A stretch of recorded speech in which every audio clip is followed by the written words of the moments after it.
ಆಯ್ತು ಶ್ರವಣ ಶ್ರವಣ ಎದ್ದೇಳು ಶ್ರವಣ ಆಯ್ತು ಎದ್ದೇಳು ಪರವಾಗಿಲ್ಲ ಶ್ರವಣ ಎದ್ದೇಳು. ಸಬ್ ರಿಜಿಸ್ಟ್ರ್ ಇವರು 50 ಲಕ್ಷ ತಗೊಂಡ್ಬಿಟ್ಟವರಲ್ಲ, ಬೇಕು ಲೆಕ್ಕ ಕೊಡಿ. ಇವ್ರದ್ದು ಸಮ್ಮೆಲ್ಲ ಐತೆ, 100% ಸತ್ಯನೇ ಇದು. ನಮ್ಮ ಹೆಸರು ಬಂದ್ಬಿಟ್ಟು ಶಾಮಣ್ಣ ಅಂತೇಳಿ, ನೀಲಕಂಠಗಿರಾರ ಕಸಬಾ ಹೋಬಳಿ ಮಾಲೂರು ತಾಲೂಕು, ಕೋಲಾರ ಜಿಲ್ಲೆ. ಈಗ ನಮ್ಮ ಅಜ್ಜಿ ಹೆಸರಲ್ಲಿ ಸುಮಾರು ಒಂದು 70 ವರ್ಷದಿಂದ ನಮ್ಮ ಅಜ್ಜಿ ಹೆಸರಲ್ಲಿ ಖಾತೆದಾರರು ಇರ್ತಾರೆ. ನಮ್ಮ ಅಜ್ಜಿಯವರಿಗೆ ನಮ್ಮ ತಾತ ಕೊಡಿಸಿರೋ ಜಮೀನು ಅದು.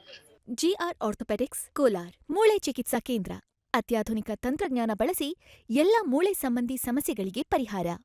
ಜಾಯಿಂಟ್ ರಿಪ್ಲೇಸ್ಮೆಂಟ್, ಸ್ಪೋರ್ಟ್ಸ್ ಸಂಬಂಧಿ ಸಮಸ್ಯೆಗಳು, ಮೂಳೆ ಮುರಿತ, ಸ್ಪೈನ್ ಶಸ್ತ್ರಚಿಕಿತ್ಸೆಗಾಗಿ ನುರಿತ ಮೂಳೆ ತಜ್ಞರನ್ನು ಸಂಪರ್ಕಿಸಲು 7022532255ಕ್ಕೆ ಹಿಂದೆ ಕರೆ ಮಾಡಿ.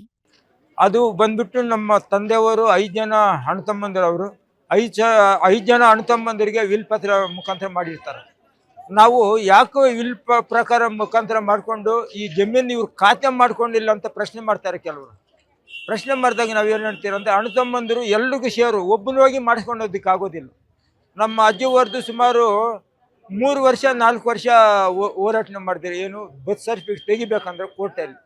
ಆಮೇಲೆ ನಮ್ಮ ದೊಡ್ಡಪ್ಪ ತಿರೋದ್ರು, ಅವ್ರದ್ದೆಲ್ಲರೂ ಕಲೆಕ್ಟ್ ಮಾಡೋದಕ್ಕೆ ದಿನ ಅವಧಿ ತಗೊಂಡಾಗ ಎಲ್ಲ ವಂಶವೃಕ್ಷ ಆಗಿಬಿಟ್ಟು ರೆಡಿ ಮಾಡ್ಸೋಣ ಅಂತ ಹೇಳ್ಬಿಟ್ಟು ರೆಡಿ ಮಾಡ್ಸೋಣ ಅನ್ನೋ ಪಟ್ಕ ಅವ್ರು ಯಾರೋ ಬಾಲಮ್ಮ ಅನ್ನೋರು ಬೇಕು ಒಂದು 55 ವರ್ಷ 60 ವರ್ಷ ಒಬ್ಬ ಮುದುಕಿನ ಕುಡಿಸ್ಬಿಟ್ಟು ಇವರೇ ಬಾಲಮ್ಮ ಅಂತ ಹೇಳ್ಬಿಟ್ಟು, ನಕಲಿ ಬಾಲಮ್ಮ ಅಂತ ಹೇಳ್ಬಿಟ್ಟು ಬೇರೆಯವರಿಗೆ ಕ್ರಯ ಮಾಡಿರ್ತಾರೆ. ಅವರು ಕ್ರಯ ಮಾಡಿದವ್ರ ಹೆಸರು ಏನು ಅನ್ನೋದು ಗೊತ್ತಿಲ್ಲ. ಆನಂತರ ನಮ್ಮ ಸೆಕ್ರೆಟರಿ ಹತ್ರ ಬಂದು, ಏನ್ರಿ ನಿಮ್ಮ ಜಮೀನಲ್ಲಿ ಬೇರೆಯವರು ಯಾರೋ ಖಾತೆ ಮಾಡ್ಕೊಂಡಿದ್ದೀರಿ, ಇದು ನೀವು ಮಾರಾಟ ಮಾಡಿಬಿಟ್ಟಿದ್ದೀರಾ ಅಂತ ಬಂದು ಕೇಳಿದಾಗ ನಾವು ನಮ್ಮ ಅಜ್ಜಿ ಸ್ವತ್ತು ನಾವು ಎಲ್ಲಿ ಸ್ವಾಮಿ ಮಾರೋದು, ನಾವು ಇದು ಬಿಟ್ಟರೆ ನಮ್ಗೆ ಜಮೀನೇ ಇಲ್ಲ. ಈ ಜಮೀನು ಸೇರಿದವರು 65 ಜನ ಕುಟುಂಬದಾರಿದ್ದವ್ರೆ, ಮೊಮ್ಮಕ್ಕಳು ಮೊಮ್ಮಕ್ಕಳು ಎಲ್ಲ. ಅವರು ಫಸ್ಟ್ ತಲಾಂತರ ಆದರೆ ನಾವು 2ನೇ ತಲಾಂತರ 3ನೇ ತಲಾಂತರ ನಾವು ನಮ್ಮ ಮಕ್ಕಳು ಕೂಡ ಅವರೇ. ಈ ಆಸ್ತಿ ಬಿಟ್ಟರೆ ನಮ್ಗೆ ಬೇರೆ ಕಡೆ ಎಲ್ಲಿಲ್ಲ. ನಾವು ಒಂಥರ ದೀನ ದಲಿತರಿದ್ದಂಗೆ ಎಲ್ಲ ಒಂದು ಕುಟುಂಬದಲ್ಲಿ ಎಲ್ಲ ಸೇರಿಕೊಂಡು ವ್ಯವಸಾಯ ಮಾಡಿಕೊಂಡು, ಆಗಿನ ಕಾಲದಲ್ಲಿ ಕೊಳೆಯೋ ಬೈವಾರ್ದೇ ಇರೋ ಒಂದು ವ್ಯತ್ಯಾಸ ಇರೋ ಜಾಗ ಅದು. ಈಗ ಆ ಜಮೀನು 3 ಎಕರೆ ಮಿನಿಮಮ್ ಅಂದರೆ ಒಂದು 7 ಕೋಟಿ 8 ಕೋಟಿ ಬಾಳ್ತದೆ. ಯಾಕಂದರೆ ಟೌನ್ ಇಯರ್ ಹತ್ತಿರ ಇರೋದ್ರಿಂದ ಈ ಭೂಮಾಫಿಗಳು ಇದೇ ದಂಧೆ. ರಿಯಲ್ ಎಸ್ಟೇಟ್ ಅವರು, ಅದ್ರ ಜೊತೆಯಲ್ಲಿ ಮೇಯ್ನ್ ಬಂದು ಲಾಯರ್ ಅನ್ನೋರು ಶಾನ ಮೋಸ ಮಾಡ್ತಾರೆ ನಮ್ಮಂಥ ದಲಿತರಿಗೊಂದೇ, ಎಲ್ಲ ರೈತರಿಗತ್ತೆ, ಯಾವ ಜನಾಂಗನಾಗಲಿ ಎಲ್ರಿಗೂ ಇದೇ ಥರ ಮೋಸ. 3000 ರೂಪಾಯಿ, ಒಂದು 300 ರೂಪಾಯಿ ಸ್ಟಾಂಪ್ ಪೆಂಟಿಗೆ 3000 ರೂಪಾಯಿ ವಸೂಲಿ ಮಾಡ್ತಾರೆ. ಅದು ಮೋಸನೇ. ನಾವು ನ್ಯಾಯ ಬೇಕಂತ ನ್ಯಾಯ ಕೇಳ್ಕೊಂಡು ಹೋದ್ರೆ ಅದು ಮೋಸನೇ. ಅವರು ಮಾಡಿರೋ ಕೆಲಸ ಅದು ನೋಂದಣಿ ಮಾಡೋದಕ್ಕೆ ಬರ್ತಾರೆ. ಅಪ್ ಟು ಡೇಟಿಗೆ ನಮ್ಮ ಇವ್ರು ಇರ್ತಾರೆ ಬಿಕ್ಲಮ್ಸ್ದಾರರು, ಅವ್ರ ಹತ್ರ ಮಾಡ್ಸಲ್ಲ. ಈ ದಂಧೆಕೋರು ರಿಯಲ್ ಎಸ್ಟೇಟ್ ಮಾಫಿಗಳು ಲಾಯರ್ಗೆ ನಿಲ್ಕೊಳ್ತಾರೆ.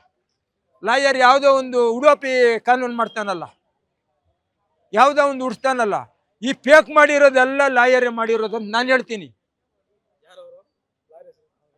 ಅವ್ರ ಹೆಸರೇನೋ ಐತೆ, ನಟರಾಜ್ ಅಂತ. ಅದ್ರ ಜೊತೆಗೆ ಒಬ್ಬ ಲೇಡಿ. ಇವ್ರದ್ದು ಒಂದು ವೃತ್ತಿ ಐತೆ, ಲಾಯರ್ಗಳದೇ ಒಂದು ವೃತ್ತಿ ಐತೆ. ಲೆಕ್ಕಕೊಳ್ಳಿ, ಎಲ್ಲರೂ ಇರೋದಿಲ್ಲ. ಇವ ರಿಯಲ್ ಎಸ್ಟೇಟ್ಗಳು ಇರ್ತದೆ, ಅಂಥವ್ರಿಗೆ ಕಡಿವಾಣ ಆಗಬೇಕು. ಜಡ್ಜುಗಳು ನೋಡ್ಬೇಕು, ನೋಡ್ರಿ ಈ ಥರ ರೈತರಿಗೆ ಮೋಸ ಮಾಡ್ತಾರೆ, ಬಡ ರೈತರಿಗಂತ ಅವ್ರು ಕಡಿವಾಣ ಆಗಬೇಕು. ಹಾಕಿದ್ರೇನೆ ನಮ್ಮಂಥ ಬಡವ್ರು ಬದುಕಬೇಕಂದ್ರೆ, ಇಲ್ಲಾಂದ್ರೆ ನಮ್ಮ ಬದುಕೋಕ್ಕಾಗಲ್ಲ ಸ್ವಾಮಿ. ಈಗ ಬಂದು 8 ದಿವಸನಿಕ ನ್ಯಾಯವಾಗಿ ಊಟ ಇಲ್ಲ. ನನ್ನ ನಂಬ್ಕೊಂಡು ಪಕ್ಷಿಗಳು, ಆಮೇಲೆ ಹಸು ಕುರಿ ಮೇಕೆ ನಾವು ಬೆಳೆದ ತಾನೆ ಅವಕ್ಕೂ ಕೊಡೋಕ. ಅವು ಇದ್ರೆ ತಾನೇ ನಮ್ಮ ಸೇಫ್ಟಿ. ಇವತ್ತು ಹೇಳ್ಬೇಕಂದ್ರೆ ನಮ್ಮ ಕೋಲಾರ ಜಿಲ್ಲೆಯಲ್ಲಿ ಹೈನುಗಾರಿಕೆಯಲ್ಲಿ ಹಾಲು ಕರೆದು ಜೀವನ ಮಾಡೋರು ನಾವೇನು ದುಡಿಯೋಕೆ ಹೋದ್ರೆ ನಮ್ಮ ಶಕ್ತಿ ಇಲ್ಲ. ಒಂದು 2 ಹಸು 3 ಹಸು ಇಟ್ಕೊಳ್ತೀರಿ, ಸಂಜೆ ಆದರೆ ಒಂದಷ್ಟು ಹಾಲು ಕರ್ಕೊಂಡು ಜೀವನ ಕಳೆಯೋದು, ಮಕ್ಕಳು ಮರಿ ಸಾಕೋದು. ಸಬ್ ರಿಜಿಸ್ಟ್ರ್ ಇವರು 50 ಲಕ್ಷ ತಗೊಂಡ್ಬಿಟ್ಟವರಲ್ಲ, ಬೇಕು ಲೆಕ್ಕ ಕೊಡಿ. ಇವ್ರದ್ದು ಸಮ್ಮೆಲ್ಲ ಐತೆ, 100% ಸತ್ಯನೇ ಇದು. ಮಾಡ್ತೀನಿ ಅಂತ ಹೇಳ್ಬಿಟ್ಟು ಮಾಡಿದ್ರು. ನ್ಯಾಯ ಬಂದು ಕೇಳೋಕೆ ಬಂದರೆ ನೋಡಿ ಈ ಥರ ನಾನು ಡಿಲೇ ಮಾಡ್ಕೊಂಬಂದೆ. ಕಂಪ್ಲೇಂಟ್ ಸಮೇತ ತಗೊಂಡಿಲ್ಲ ಸ್ವಾಮಿ, ಅಷ್ಟೊಂದು ನೊಂದು ಬಿಟ್ಟಿದ್ದೀನಿ ನಾನು. ಸರ್ಕಲ್ ಇನ್ಸ್ಪೆಕ್ಟ್ರು, ಹೋಗ್ರಿ ನಿಮ್ದು ಮಾಲೂರಲ್ಲಿ ಕೊಡ್ರಿ ಅಂತ ಕೇಳ್ತಾರೆ. ಮಾಲೂರಲ್ಲಿ ಹೋಗೋ ಕೊಡೋಕ್ಕಾಗುತ್ತೆ? ಇಲ್ಲಿ ನಡೆದಿರೋದು ಬೋಗಸ್ ರೆಕಾರ್ಡು, ಅಲ್ಲಿ ಕೊಟ್ಟು ನಾನು ಯಾರನ್ನ ಕೇಳೋದು?